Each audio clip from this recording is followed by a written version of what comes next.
Right now, as you're watching this video, something historic is unfolding in the Middle East.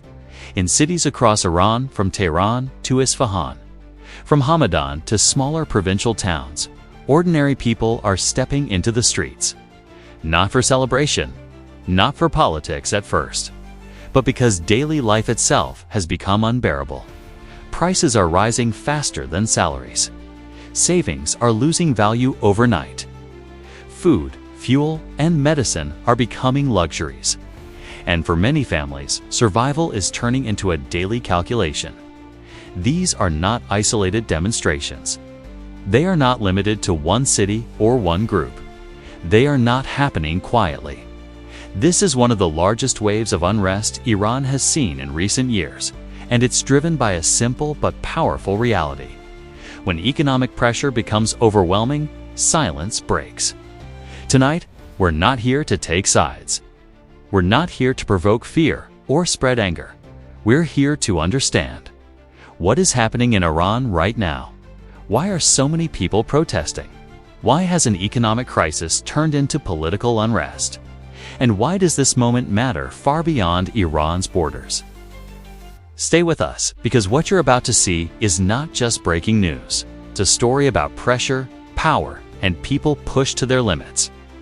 Before we go deeper, if you value clear, neutral, documentary-style reporting on global events, subscribe to the channel and turn on notifications. This helps us bring you stories that go beyond headlines, stories that explain why events happen, not just what happens. Now, let's begin. This video is for educational and informational purposes only. It does not promote violence, political agendas, or hostility toward any country, group, or individual. The goal is understanding, not persuasion. Over the past several days, protests have spread across multiple Iranian cities. Initially, these demonstrations were triggered by economic issues, rising prices, currency collapse, and declining purchasing power. Shopkeepers closed their businesses. Workers walked out. Students gathered. Streets that usually carried traffic became spaces of frustration and anger. In Tehran, Iran's capital, crowds gathered near marketplaces and main roads. In Isfahan, traditionally a major cultural and economic hub, protests disrupted daily life. In Hamadan and other cities, smaller demonstrations showed that this unrest was not confined to one region. What makes this moment significant is not just the number of people protesting, but who is protesting. These are not only activists or political groups. They include shop owners, salaried workers, students, retirees, and middle-class families. People who, until recently, were trying to adapt quietly. To understand these protests, we must first understand Iran's economic reality. For years, Iran's economy has been under severe strain. But recently, that strain has crossed a psychological threshold. Iran's national currency, the rial, has lost significant value against foreign currencies. For ordinary citizens, this isn't an abstract financial concept. It means imported goods become expensive overnight, savings lose value rapidly, and salaries fail to keep up with prices. Imagine earning the same salary every month while the cost of food doubles. Medicine triples, and rent becomes unpredictable. That's the daily reality many Iranians are facing. Inflation isn't just a statistic. It's visible in everyday life. Bread prices rise. Cooking oil becomes harder to afford. Meat turns into a rare purchase. Medicine becomes inaccessible for many elderly and sick patients. Families are forced to cut meals, delay healthcare, and abandon long-term plans. When people can no longer plan for the future, frustration becomes immediate and dangerous. Iran also has a very young population. Millions of educated young people are entering a job market that cannot absorb them. Graduates struggle to find work. Those who find jobs often earn wages that don't cover basic living costs. This creates a powerful mix: economic frustration, a loss of dignity, and a feeling of being trapped. And when youth lose hope, societies become unstable. At the beginning, these protests were about money. but history shows us something important. Economic protests rarely stay economic.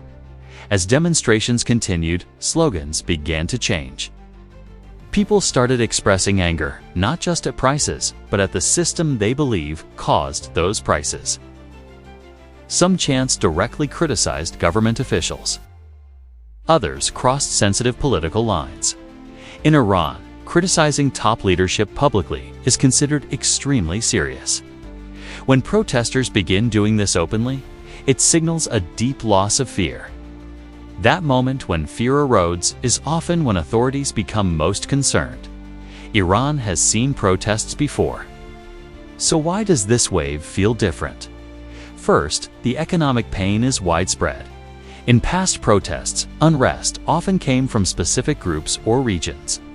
This time, economic pressure is hitting the working class, the middle class, and small business owners. When the middle class protests, stability weakens significantly. Second, there is no single leader. There is no central figure directing these protests. No clear leadership structure. No unified organization. This makes protests harder to suppress, but also harder to control. And third, there's a sense of repeated cycles of unrest. Many protesters believe they have been here before. Promises were made. Reforms were announced. But daily life kept getting harder. This repetition creates cynicism, and cynicism fuels anger. Iranian authorities have responded in multiple ways. Security forces have been deployed to key areas. Crowd control measures, including tear gas and arrests, have been reported. Officials have warned against what they call destabilization. At least one death has been confirmed during clashes, though information remains limited and contested. The government has also emphasized external pressures, including sanctions, as major contributors to the crisis. From the state's perspective, maintaining order is essential. From the protesters' perspective, silence is no longer possible. This tension defines the current moment. Any discussion about Iran's economy must include sanctions. Sanctions have limited oil exports, banking access, and foreign investment. This has reduced government revenue and increased inflation. However, many Iranians argue that internal mismanagement has worsened these effects. This debate, sanctions versus governance, lies at the heart of public frustration. During unrest, information becomes power. Reports suggest internet slowdowns, monitoring of social media, and restrictions on communication. In the modern era, protests are not only fought on streets, but online. Controlling information is often as important as controlling crowds. Behind every protest image is a personal story. A father who can't afford medicine. A graduate with no job prospects. A shopkeeper watching years of savings disappear. Protests are not just acts of anger. They are acts of desperation. And yet, there is also fear. Fear of arrest. Fear of violence. Fear of consequences. This balance between fear and frustration determines how long unrest lasts. At this point, the question is no longer what is happening. The real question is, what happens next? Will these protests fade under pressure or evolve into something larger? Can economic reforms calm public anger, or has trust already broken? And how does this moment affect regional stability and the global stage? When we see images of protests in Iran, it's easy to think the story is just about what's happening on the streets. But what happens next often depends on forces moving quietly beneath the surface. Forces that aren't always visible in breaking news headlines. History shows us that moments like this are rarely decided in just a few days. They unfold over weeks, months, sometimes even years. The streets might calm down, but the pressures that brought people there in the first place don't just disappear. To understand where Iran might be heading, we need to look beyond the immediate clashes and examine the deeper dynamics shaping this crucial moment. One of the first questions everyone asks is simple. How long can these protests continue? There's no single answer. Protests can end for many reasons. People get exhausted. Fear sets in. Economic necessity forces people back to their daily lives. Governments use repression or offer temporary concessions. In Iran's case, protesters face a very difficult reality. Most people can't afford to stay off work for long. Shopkeepers need to reopen their stores. Workers need their wages. Students have exams to take. Daily life itself puts enormous pressure on everyone to return to normal. But at the same time, for many, returning to normal feels impossible because normal itself has become unbearable. This tension, the struggle between survival and resistance, is what defines the current phase. It's a constant push and pull between needing to make a living and needing to demand a better life. A really important element of the current unrest is the visible participation of the middle class. Historically, when protests are limited to the poorest parts of society, governments often find ways to contain them. But when teachers, shop owners, office workers, and other professionals join in, the political impact becomes much stronger. The middle class plays a unique role in these situations. They are often economically vulnerable, but they are also socially influential. They're typically educated and digitally connected, which helps spread information and ideas. They act as a bridge between the country's elite and the working class worlds. Their involvement sends a powerful signal that the crisis is no longer marginalized systemic. It's not just one group feeling the pain. It's a widespread problem affecting the core of society. If the frustration of the middle class continues to deepen, it could reshape the balance of power between the state and the people in ways that are very difficult to reverse. Now, let's look at the state's strategy. Governments facing unrest usually rely on a familiar set of tools: security enforcement, information control, selective concessions, and a heavy dose of patience. Iran is no exception.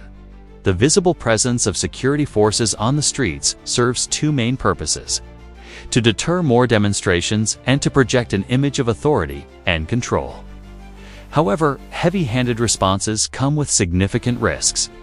Using excessive force might temporarily silence the protests, but it can also deepen resentment and anger in the long term. The challenge for the authorities is to suppress the unrest without turning public frustration into lasting, deeply rooted hostility. Then there's information management. In modern protests, controlling the flow of information has become a central battleground. Images and videos often matter more than official speeches. A single powerful clip can travel across the world faster than any government statement. So, limiting internet access, slowing down networks, or monitoring social media platforms are all ways to try and reduce mobilization. But these measures also have a side effect. They increase public distrust and fuel rumors. In a society where trust in official sources is already fragile, information control can easily backfire, making people even more skeptical of what they're being told. Governments also sometimes try to calm unrest with economic gestures. Things like price controls, subsidies, salary adjustments, or promises of future reform. These measures can ease immediate pressure, but they rarely solve the deep, structural problems. When people believe that these solutions are just temporary or symbolic, the calming effect is very short-lived. The underlying issues remain, ready to flare up again. And that brings us to why the economic fixes are so difficult. At the heart of this crisis lies a painful truth. Iran's economic problems cannot be fixed quickly. There are several major factors that complicate any attempt at reform. First, international sanctions and isolation. These sanctions limit Iran's ability to export its oil freely, access global banking systems, and attract foreign investment. Even the best-designed domestic reforms will struggle to succeed when the country is cut off from the global economy. On top of that, there are long-standing structural inefficiencies within the country's economy. Issues like state-dominated industries, bureaucratic inefficiency, and a lack of transparency continue to drain economic potential. Reforming these deep-seated systems requires political consensus, time, and trust, all of which are in very short supply right now. But perhaps the most serious obstacle of all is the lack of trust. When people no longer believe official promises, even genuine attempts at reform are met with skepticism. Restoring public trust is far more difficult than restoring the value of a currency. Trust can't be printed, announced, or enforced. It has to be earned over time through consistent, credible actions. Beyond economics and politics, there's something equally powerful at play: collective psychology. Protests change how people see themselves and each other. When individuals realize that their private frustrations are actually shared by thousands or even millions of other people, something fundamental shifts. Fear begins to diminish. A sense of solidarity grows. People's expectations for their own lives and for their country start to change. Even if the protests fade away temporarily, this psychological shift often remains. People remember that others felt the same pain. They remember that silence was once broken. They remember that protest was possible. And this memory can resurface later, often unexpectedly. Many commentators rush to compare current events with past revolutions or uprisings. But while history offers valuable lessons, it rarely repeats itself in simple ways. What history does show us is this: economic pressure alone does not determine the outcome. Political structures matter. The responses of leadership matter, and external pressures from other countries matter. Some movements fade away, some evolve into something different, and some transform societies over a long period of time rather than overnight.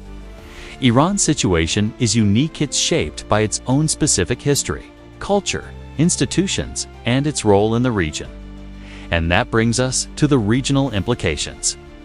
Iran is not an isolated island in the Middle East. What happens inside the country has a ripple effect across the entire region. Neighboring states and global powers are watching very, very carefully. Instability inside Iran can influence energy markets, regional alliances, and delicate diplomatic negotiations.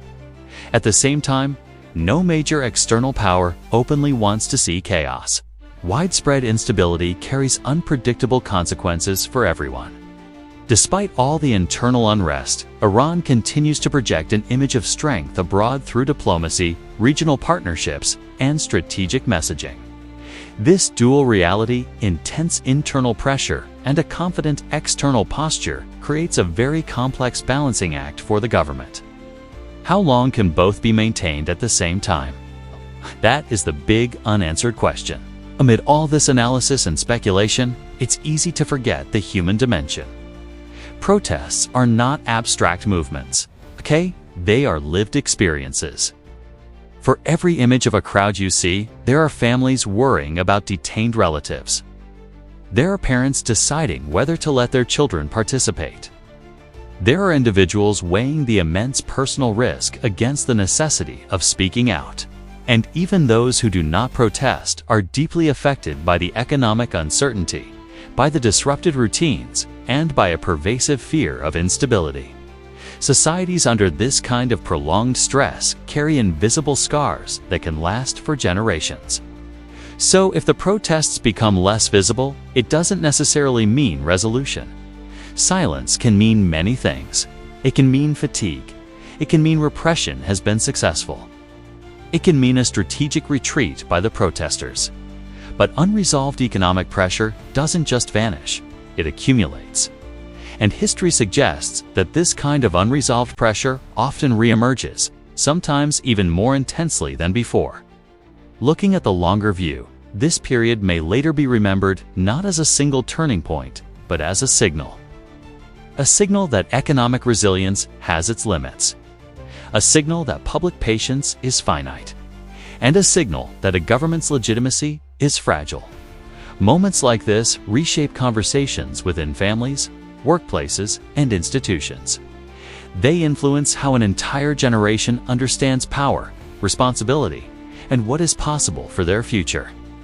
For those of us watching from around the world, it might be tempting to see these events as distant or isolated. But in our interconnected world, that's a mistake. Economic instability can spread. Political shocks can ripple outward. And humanitarian concerns cross all borders. Understanding Iran's current unrest, ISN. T. About choosing sides at S. About understanding a complex system under immense strain. What we are witnessing in Iran is not a single event. T is a process. A process shaped by years of economic pressure, accumulated frustration, shifting expectations, and a very uncertain future. Whether this moment ultimately leads to reform, repression, or just a repetition of past cycles remains unclear. But what is clear is this: ordinary people are signaling that the current trajectory is unsustainable. And when societies reach that conclusion, the story is always far from over. These protests are not just about currency values or the price of goods. They are about dignity, security, and the right to imagine a better future. Understanding this moment requires patience, empathy, and restraint, qualities that are often missing from our fast-moving 24-hour news cycles. As events continue to unfold, seeking clarity will matter much more than seeking speed. Thanks for watching, and if you found this analysis helpful, please consider subscribing for more deep dives into complex global issues.